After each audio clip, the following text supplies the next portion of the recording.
Just skulked off somewhere quiet here at the temple so I can drop my mask for a minute. It's so humid here and it's so hard to breathe this mask on. I was watching yesterday, I saw a clip from that Once Upon a Time in Hollywood, and it's the bit where it's Bruce Lee and whoever Brad Pitt's portraying, I think a stuntman.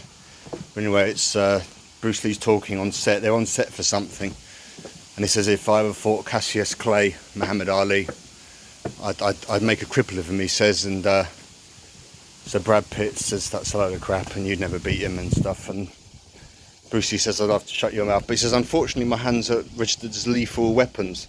That means if I kill you, if we get in a fight and I kill you, I go to jail. And to which Brad Pitt, or whatever character he's saying, Brad Pitt says, anyone kills anyone in a fight, they go to jail. It's manslaughter. And I think that was it, lethal weapons horse shit. So you dancers never get in a serious or proper fight like that.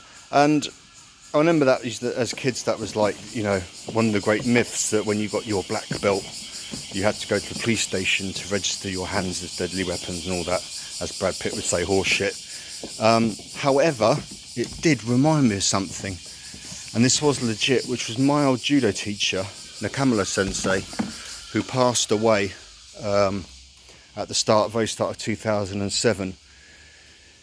Now, he was 7th Dan judo, and he had the red and white belt. He said himself, he said it was largely, after 6th, he said it was kind of more like years served, or what you've done for judo to spread of it, rather than, you know, you've learned a new technique or something, because by then you pretty much know, well, you can never stop learning, but you know, you get my drift. You're pretty much a veteran. So it's more like what you've done to help judo, like you've been teaching it for so many years or whatever. But he said when he got 5th Dan, now this is so hard to remember because this was actually talking to him in 2004. And by then my wife was translating because I couldn't speak any Japanese really. But I'm pretty sure he said 5th Dan, he did have to go to the police station and register that he was a bona fide, is it? Bona fide? Bona fide expert in martial arts. So yeah, if you ever did get in trouble, even here in pretty peaceful Japan, he'd have to like say, you know, before we go any further, I'm a martial artist. He had to warn someone. But that was legit, he did. And I'm pretty sure it's when he got 5th Dan.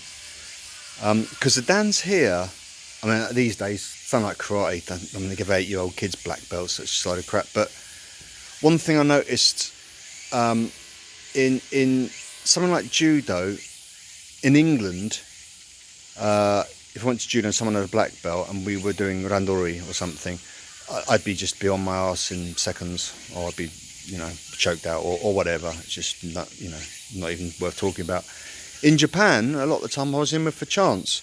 And it's because black belt here in judo, it's very much a sort of, you know, a certain number of movements, not many. I mean, I've prepped for my black belt 3 times here. Each time I said I hurt my leg 2 times in a row, and the last time I had gastroenteritis or something, so I've only ever got a brown belt.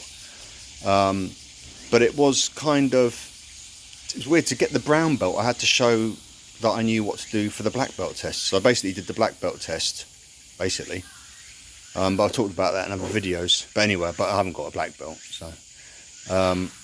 But it seems like you just know a very limited number of movements. I think you had to demonstrate 5 throws, 5 holds, really basic like kesugatami or ippon seoinage, one arm shoulder throw, and all that sort of thing.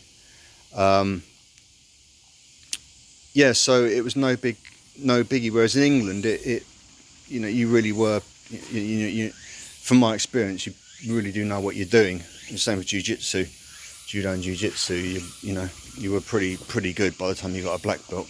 Whereas here, it's kind of, you basically, you know, a few moves, and it's kind of in your muscle memory, just about. But it seems only after about third Dan here in Japan. I can only speak for judo here, because that's all I've done here. Is after 3rd Dan is when you start getting you're considered a bit of a judo master, and 5th Dan you are a master. And I think that's when my teacher at the time, Nakamura, I don't know if they still do it, but he said it, so it's true.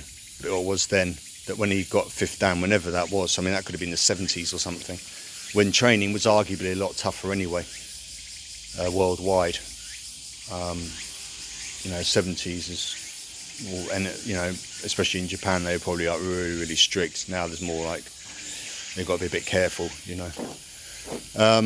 So yeah, that was just a thing there. My old judo teacher did actually have to register his hands as lethal weapons. So in that case, at least, it was not, as Brad Pitt said, horse shit. All right, back to work.